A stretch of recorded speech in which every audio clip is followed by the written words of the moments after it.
Yo, what's up, guys? My name is RageMode, and today we're going to have a look at my brand new single called Save Me together with Krillio. Nice. Yeah, so here we are again, breaking down a song of mine. Actually, one which is really, really special to me. So, a little bit of backstory first, then we get right into the project. So, this song came along, I think, exactly now 2 years ago, when me and my now girlfriend started dating. Because we met at a party and talked about music, and then she mentioned that she's a singer, and I was like, "Hey, cool, let's make some music together." And then we actually met up in the studio once and wrote the part "Save Me" because I had an idea flowing around somewhere in my folders. Which like, wait, let me actually show you the idea here. So if you can. If you look at a folder, Save Me is a really, really huge project. So the first idea goes back to, or is it theme one is, right about 2 years ago. So this is the part I showed her where we wrote Save Me over it. So at first it was just like the Save Me part without the other lyrics, which came later. But yeah, just have a listen. Oh, the nostalgia.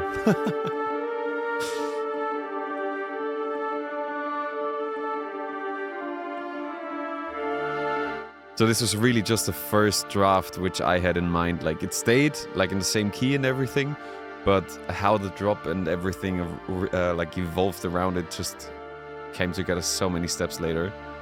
So, but yeah, we basically had this part and had the topic, and then I was like, okay, let's record a bunch of loops. And so then we recorded the first one, which was just...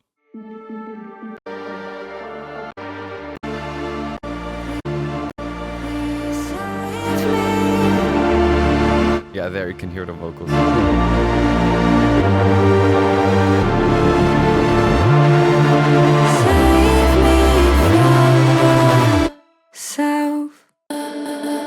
So that was actually the first time her voice was on a version of mine. And yeah, then it continued, with just production and stuff. Like, there's a funny version right here. I think it's draft 4.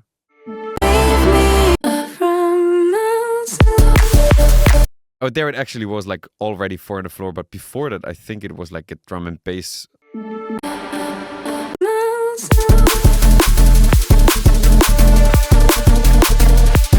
I mean, it's cool, but I never actually got to finish it for some reason. I don't know. I mean, it just didn't feel right, And so it evolved in something like, okay, we had the first drop, 4 on the floor, and then into something for the second one. It was like...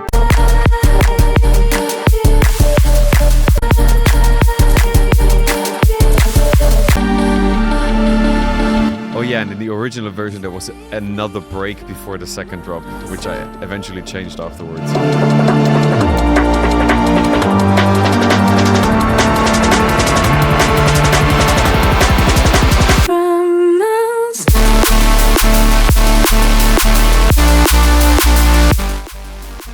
Listening back to the first drafts now is like really awkward because it took so many steps to get it right, and because I'm really happy with how the final one turned out. So yeah, I don't know. Let's just dive into the project and see how I made it.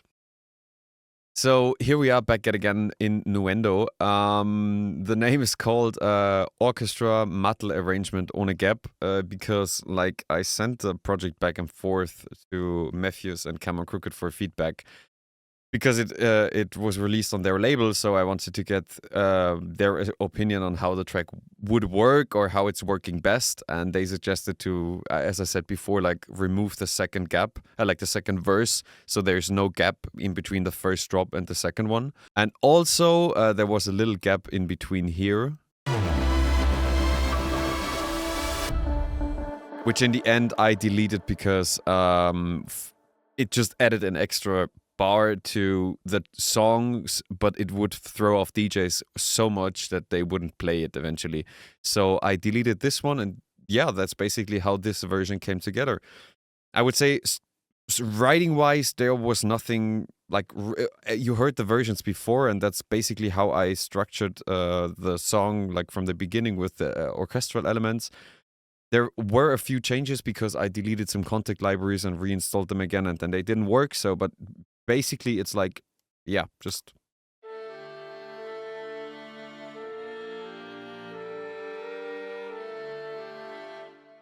same as in the last video, I use basically the same contact libraries, a lot of nucleus. I think the woodwinds are as well nucleus. Yeah, nucleus. Main strings are from the orchestra. The horns are nucleus. The cello is from this library. The choir, oh, there we have the top choir and the low choir, which like the Requiem Light, and there's a piano, which is, just playing for the outro. And yeah, altogether it just sounds like this.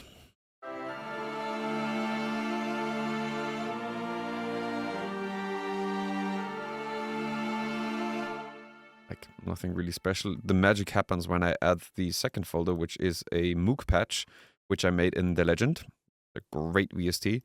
And down below is the main Reese, which kind of builds up to the first kind of drop before the actual drop, you know? And if we skip a bit further, it's like evolving.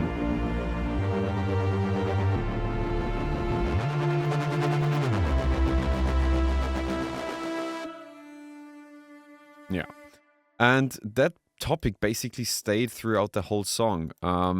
So for now, I just muted the vocals, and I also had to disable them because the project's so big.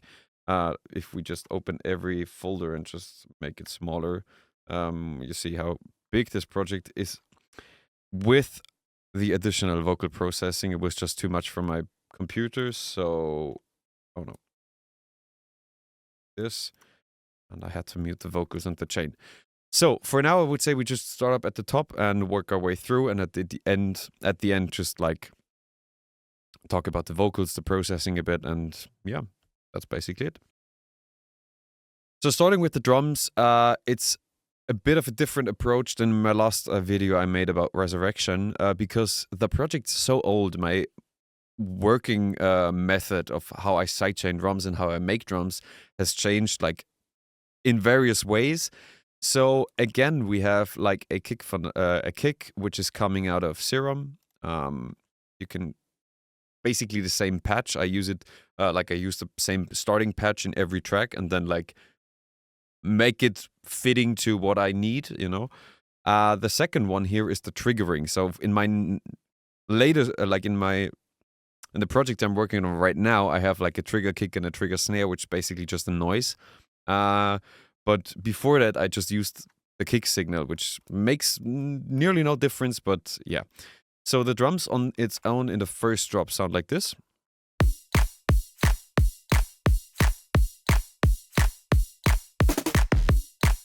And yeah, it's just a kick, and then we have on the one a top kick, which gives a bit more impact. Then we have two snaps combined to give it a more rhythm. And they vary in pitch, so there's like the first one's a bit higher than the second one, just to give a bit of a variation. On top, there is I think the hi-hats. Yeah, it's just plain white noise coming from Serum. And on top of that, we have, what is this? Yeah, some wooden Foley element, I don't know.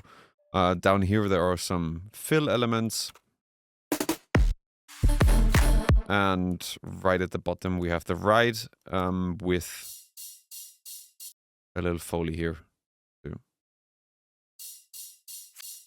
Yeah. Moving on, I think the second part, like the second drop drum-wise, is a bit more interesting because there's a lot of bit more stuff happening.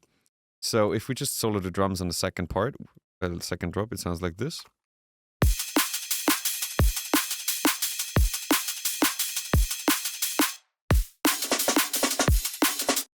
Same kick. The only difference now, we have a snare, which is in this folder.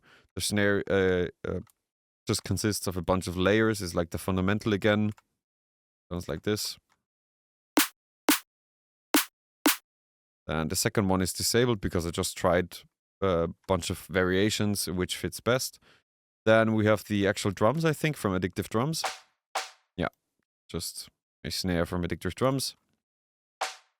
Underneath, there are a few samples just to add tonality and white noise. And right at the bottom, there's a trigger snare because I ran out of sidechain channels from the first fundamental. I think, wait, let me just... Or I changed it completely that... Yeah, this one does all the sidechaining there. And yeah, so the snare on its own sounds like this. And the other elements are basically audio rendered loops. So we have the shakers right here. Then again, some more hats and some smaller top things. This...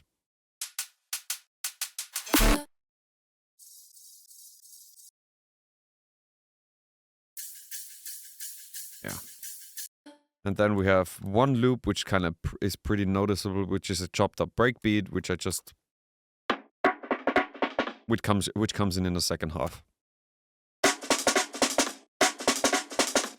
Yeah, and altogether, I think for the outro and the second part, sounds pretty much the same, yeah? So those are the drums. And they all go into one bus where there's a bunch of processing on it. So without the processing, the drums sound like this. And then we just, this is just for like give it a bit more tonality. I think I just used, yeah, just mix bus distortion here and some other elements. And then I added Spectre for some high end. Afterwards, some compression, some more compression, wave shaping, some EQ, which basically does nothing just to analyze the drums. And then we just go into some limiting, clipping first and then make it loud. Yeah. Moving on, we have the sub bass. So the sub bass are basically, again, just two layers for the first and the second drop. The first one is, as I talked in Resurrection, pretty much the same thing, just a stab bass.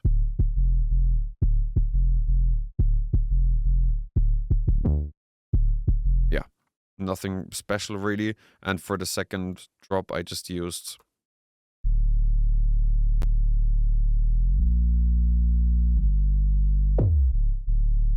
Yeah. Again, just a sine wave with a bit of distortion, put the right harmonics in there, and that's basically it. I think the one thing right here is this sample, which is stereo. Yeah, which is the down pitch one. And then we have the 808. And that's basically it for low end. And everything else is happening in the synth part. So moving on, we have the synths. Okay, let's basically, there's one synth which I really made at the beginning of Save Me, which sounds like this, which is evolving from the intro to the first drop, like constantly like rising and giving a bit more energy, which sounds like this.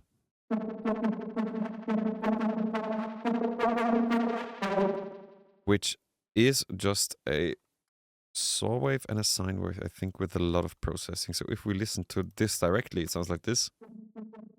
So that's the original sound. And how I made this is basically we have a sine wave with a very low octave and a saw wave, which are playing together like the same notes, just with some filtering.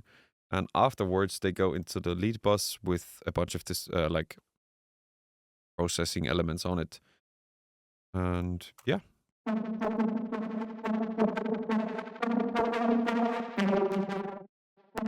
Just make it a bit more beefier.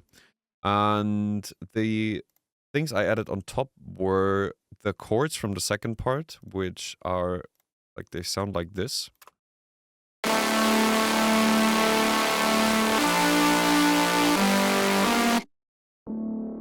And I also added them like to give it a bit of a, so that the song feels like complete.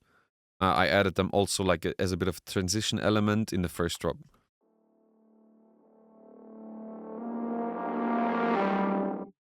And on top of this, we have the synths add on top, which is just a bunch of audio snippets, which I looked through my library and I can remember this moment like really well, because without those elements, the first drop doesn't really work. So if we disable the vocals, just like...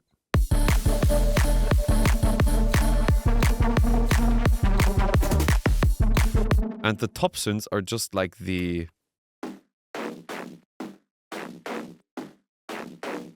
a lot of noise in there and a lot of percussive elements. And so with those, the drop gets way fuller and way more interesting.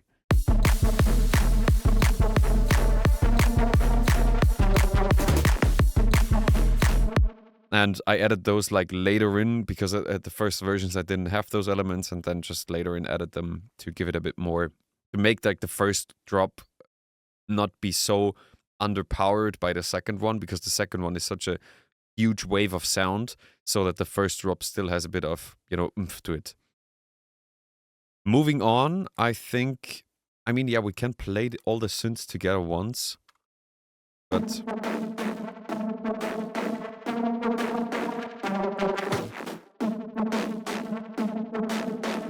there's actually not too many special elements in here. It's very, very basic. Just the idea of how I place them is like, I think, the interesting part.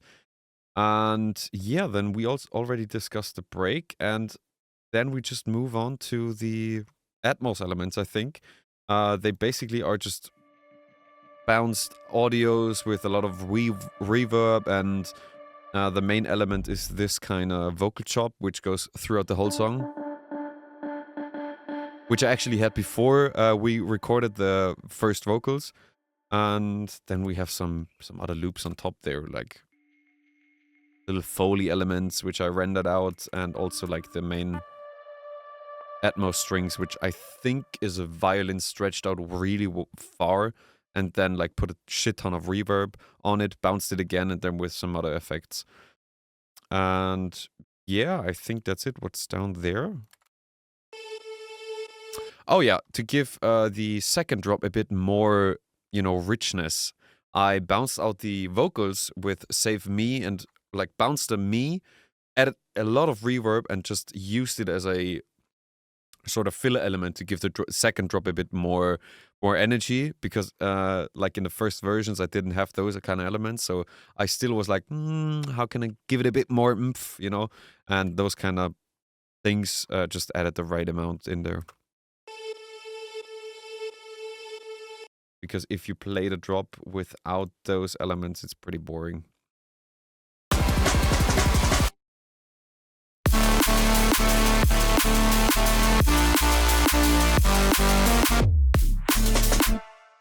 With the things.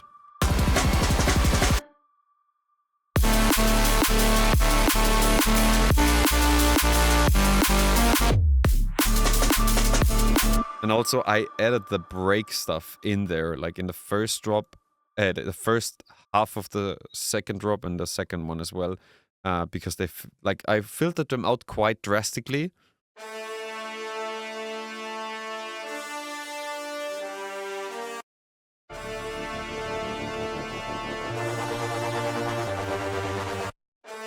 But so you still can still hear them in the full mix.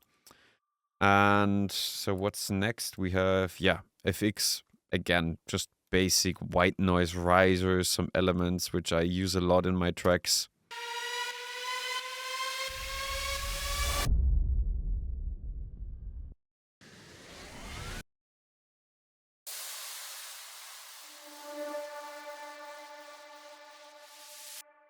Yeah. Those are just the small details which make the track in the end interesting, and glues it together.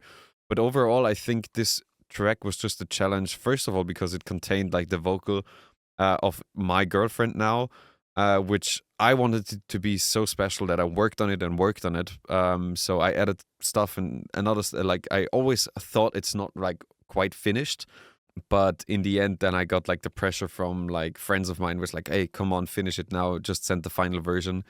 And yeah, so I think for the last step, if you have any questions regarding to the chords or to the sound design, I won't go over every single chord, because I think, you can remake it afterwards, but I think those tutorials help way more, like getting showing the process behind it and the thought behind it. So if you have any questions regarding the sound design or anything else, just please let me know down in the comments, and I try my best to answer them all.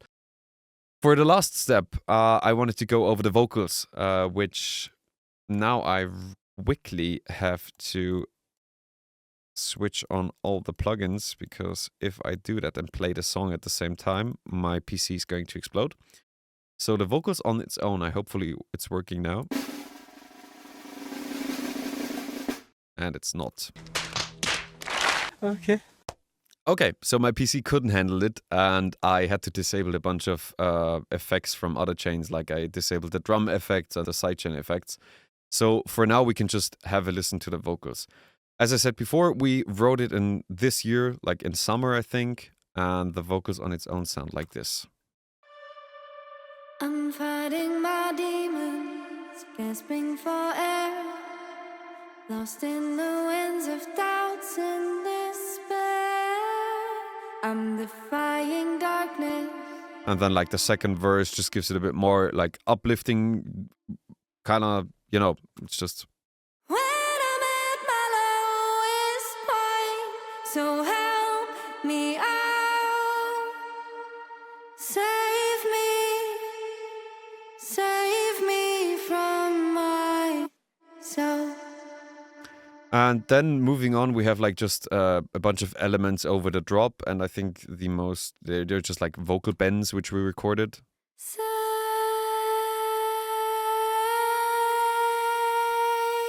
me.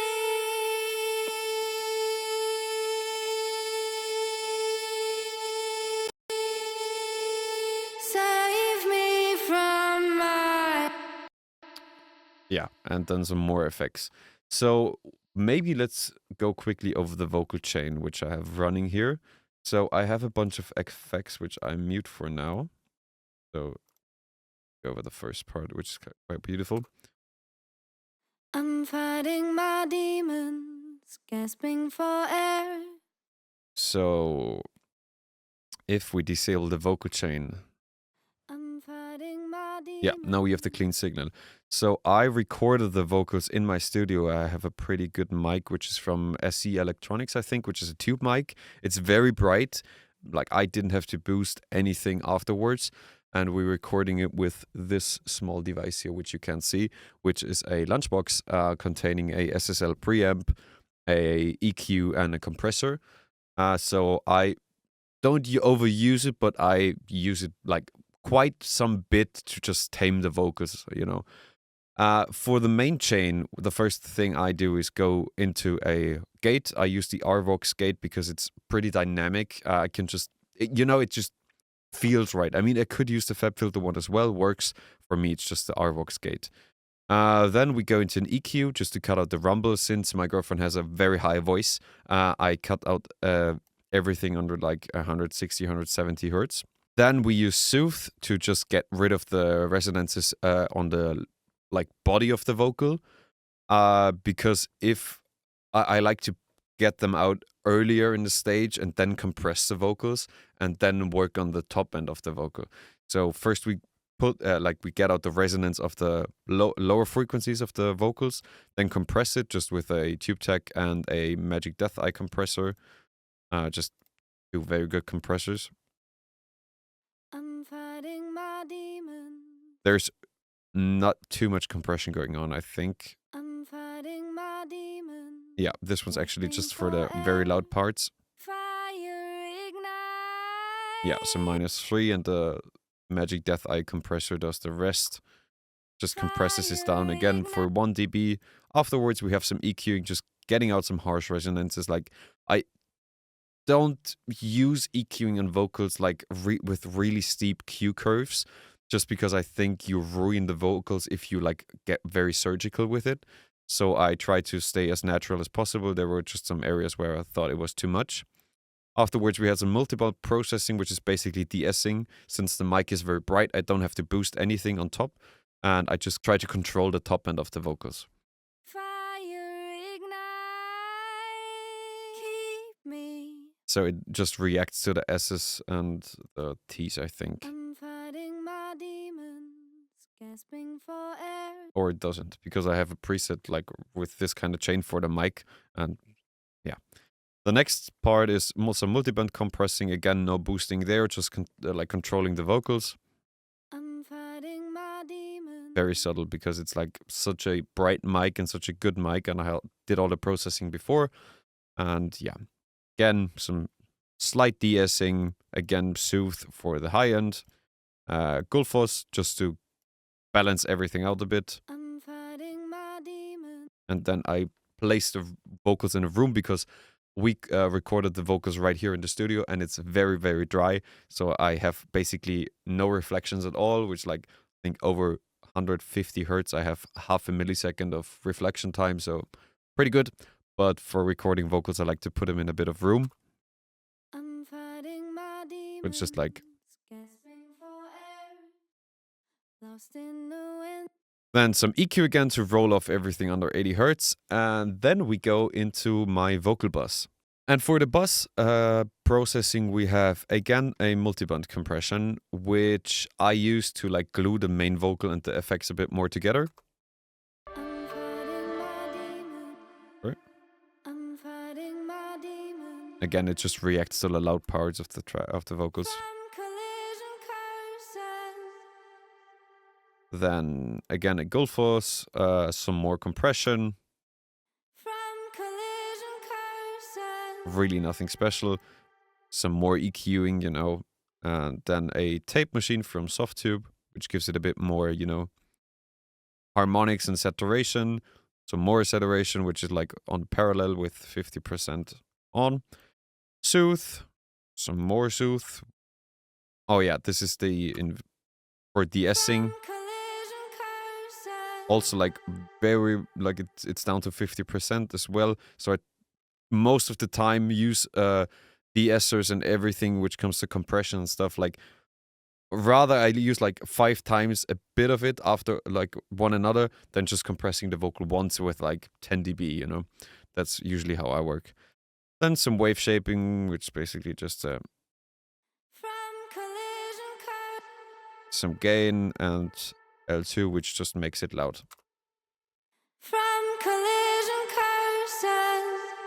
And then some EQing, which because it felt too much in the mix, and then I probably added this one. And then we have the sidechaining, which ducks the vocals in the drop. And that's basically it. So if we play the main hook, the vocals sound like this. Keep me from collision courses. When I'm at my lowest point. So Yeah. So the last step of the video, because this is like a huge video already, we're going quickly over the mastering chain, and boom, there is none. So I usually tend to mix everything ready with this separate channel. So I make the drums ready, make them as loud as possible, make everything else ready and loud as possible, and then send it to the master. Where in this case, I added a bit of compression just to glue everything together and make the top part louder. I know Matthews is going to kill me right now, but it's on linear phase, and I didn't touch the low end with this one, and also those are at a 24 dB octave, which is still doable. It, in my opinion, just added a bit much, like a bit of gluing to the top end of the track, which is why I kept them in, but in general it's just like 1 dB and not really doing too much. After that, we go into a clipper, into a limiter, and then into another limiter, which is disabled because there I use a lot of oversampling, and if I would play it right now, my PC, as I said before, would explode. And yeah, that's basically it. I mean, again, if you have any questions regarding the song, just write them down in the comments. If you have any wishes, like what I should do next, I also want to do some maybe tutorials on YouTube here. I don't know, I really enjoy this, working like with video and stuff. So please let me know, and yeah, hope you enjoyed, and see you next time.